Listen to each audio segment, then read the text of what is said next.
know, we like to cook a little bit on Wednesdays, and we also want to teach. I mean, all of the experts on the show have been trying to teach me for years how to cook. Maybe I'll listen this time around. Jonathan Collins is here today. Great to see you. Good to see you too. I do listen to you guys. I absolutely do. But we thought, you know what? We've got Jonathan.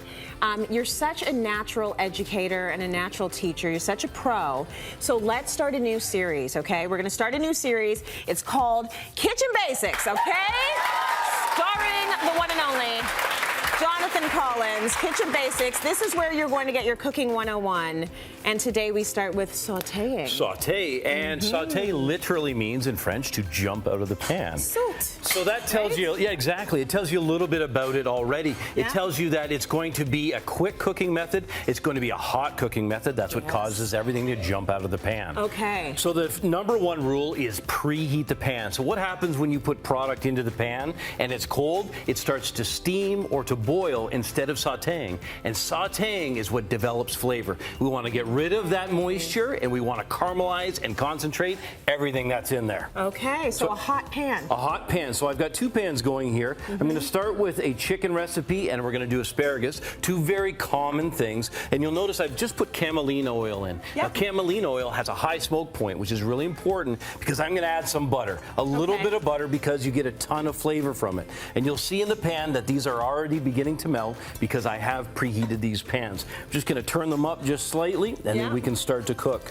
Very cool. Okay, so you want the hot pan, you want an oil that's going to have a high smoke point. Exactly. And then you don't want to overcrowd the pan, as I said. So you'll see here I've got some beautifully prepared asparagus, trimmed nicely. They're gorgeous. It's going to be Ontario asparagus season soon. Reminding me of summer. Exactly. So I'm literally going to drop those in. One of the nice things about sauté, even though you're going to want to cover it because you don't want to make that splattering mess, it's a dry heat cooking method. So you absolutely cannot cover. We want to get rid of the moisture. Even when the dish is done, you can see our beautiful chicken here. If you were to cover that up, what would happen? It would be moist. And who wants the skin? You want nice crisp skin? You want crisp skin. Because eating is all about texture as well. Yes. So we've got some things rolling here. Let's get this chicken prepared. All right. So, you know, skin on, skin off, doesn't matter. The key is with sauté is it is all of your favorite recipes, but it's the principles of sauté that you want to take home today. Right. So a little bit of salt on top. We're going to do a little bit of lemon zest.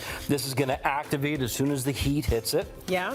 And one of the things about this new series that you're gonna know for sure is that it doesn't take very many ingredients to make really incredible food. It's just about doing it right, really. It's about the procedure. So again, you know, make sure to preheat the pan. You can see while my pan is preheating, I was able to get the chicken ready. Now I'm going presentation side down, and I'm going to roll that in, making sure that it's in some of the fat. Yep.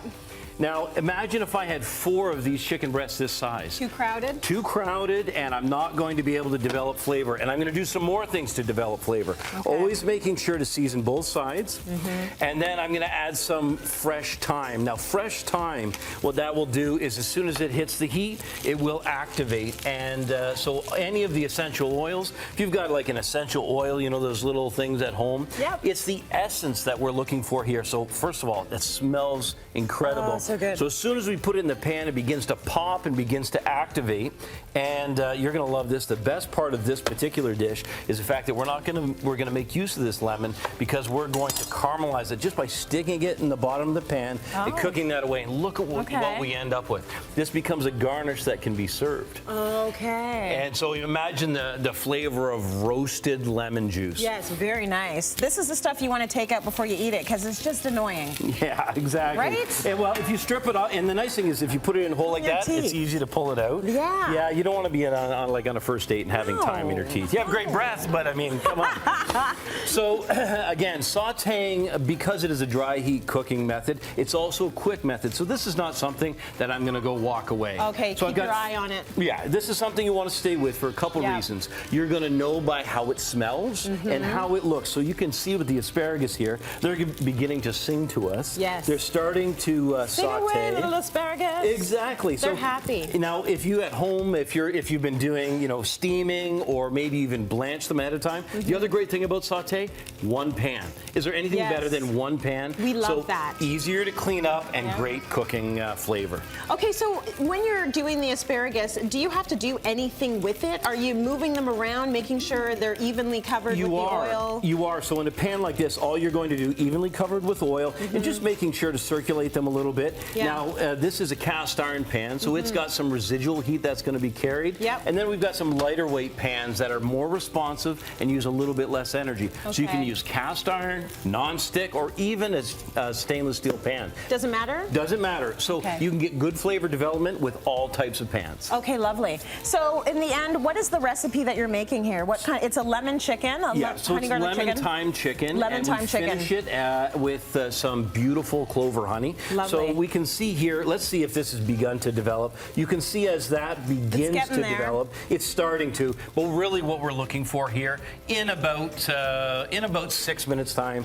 is you're looking for that beautiful finish. Right. So with chicken, larger cuts of meat, you may want to finish it in the oven, but the key is like this, you're talking about a cooking time that's 5 to 7 minutes, and it's ready to go to the table. Anything else we need to know about sautéing? There is, and we'll come back and I'll show you a little bit more about sautéing. Okay, we will complete it. I love it. So you're going to know by the end of this series everything you need to know about cooking, and then probably we should test me. That's what we should really do. Well, I hope you're paying attention. I'm paying attention. I've got a little chef hat for you, and we'll straighten you out. We'll do it right. Okay. We are taking you back to the basics in the kitchen. So that was a gorgeous sautéed shrimp with lemon, garlic, and rosemary. And the lesson today has been all about sautéing. Absolutely. And one of the things that goes along hand in hand with sautéing is deglazing. Okay. And now here's that beautiful chicken that we finished. Oh, that's so good. Look at what's left inside that pan. Well, that's good stuff. That's where all the flavor is. Now, deglazing, you can use, in this case, a nice white wine. You can use chicken stock. You can use water. But the key is you just put it in and turn up the temperature, and then just gently swirl that around, even grabbing something like a wooden spoon so you don't scratch the bottom, bringing up all of that flavor. And all you're going to do, Tracy, is just reduce that until it's the texture you want, and then ladle that right over top of your sauce. So again, it's that one pan cooking. Nice. That's the benefit of sauté. Okay. So the other thing I've done, now I've started this incredible shrimp dish. Now, shrimp on its own is like a little bit like chicken in the sense that it's a blank canvas. Yep. So what I did is added some butter and oil. Now that's the hallmark for sauté. We've got the fat in the pan. But what I did, I was able to flavor it by putting in some garlic and a little bit of rosemary. Nice. So the pan is, again, hot. Gotta be hot. In with the shrimp. Do you have to do anything to the shrimp, like take the water out of the shrimp, or do you care? Completely drained. You're Completely on point. drained. That's one of the most important things, actually, that I completely forgot about. I'm glad you're paying attention. Oh, this is awesome. no problem. So proteins in particular, vegetables as well. Yeah. We need to get as much moisture out of the product before it goes in the pan. That way, it's less time in the pan, and ultimately, we'll have some better flavors and textures. Okay. So a little bit of salt and pepper, and I'm just going to literally. That's on high, and while that begins to saute, I've got another great dish here, and this is what it looks like to when it's finished. That looks so fresh. And what it is it's peppers and onions and tomatoes. Yes. But that dish, it's from the Basque region of France. Now, French cuisine, the reason it's so important to teach these techniques is they're the first ones to organize the kitchen in a way that we can do repeatable things. So that when you begin to do these techniques, you can get the same results again and again. So you see, I sauteed the onions in this recipe. Yeah. I'm going to deglaze right here, add just a little bit of this. Now, this is going to bring up all that beautiful flavor. You can see it start to essentially boil there, and that's going to reduce, and then all of these bright, beautiful, look at these colors. So I've got red pepper. This makes me want to eat vegetables. This makes you want to cook. Yeah, right? I mean, well, seriously. I'm almost there. Look how beautiful it is. You're almost there. I love it. So good. Green pepper. So we've got all of these beautiful flavors together. Again, it's a one-pan side. So imagine if you need a side for fish, if you need a side for chicken, this can be it. So I'm just going to season that with a little bit of salt and pepper. You don't need a lot. The important thing about adding salt at this stage is that it will help to draw out more of that water. Okay. Really, really critical. And then with the fat that's in the pan, just keep moving that around. And then what you'll end up having is you'll have everything will be cooked roughly the same texture. And notice the size. Did you see how everything was the same size? So that means that everything, it goes back to our little Knife Skills one we did a few weeks ago. So with everything the same size, what happens? You get uniform cooking.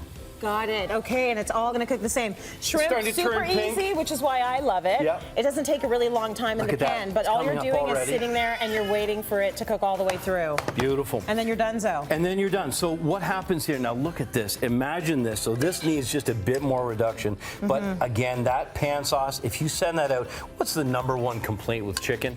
It's too cold, it's too rubbery. And dry. It's always dry. Because we're so focused on making sure that it's cooked all the way through. Right. What happens in the end is we end up sacrificing some of that moisture. Yeah. Look at how beautiful that is. That's good. Send that out to the table. I guarantee you, you'll have chicken lovers at home.